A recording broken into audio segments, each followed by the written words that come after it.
أبواب الحياة مفاتيحها بيد المرأة، هي أصل الإبداع، لأنهم يخرجون برا الصندوق. يعني هي خفيفة وبسيطة وفي نفس الوقت تسعد الناس.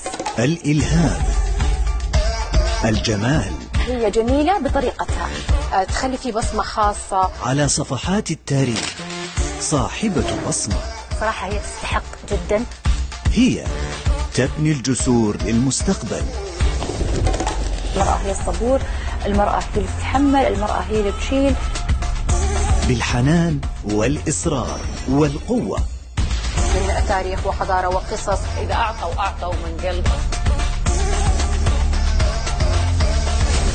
سيدتي، أنت قصة فريدة، وفي عيونك الحياة مغامرة كلها متعة.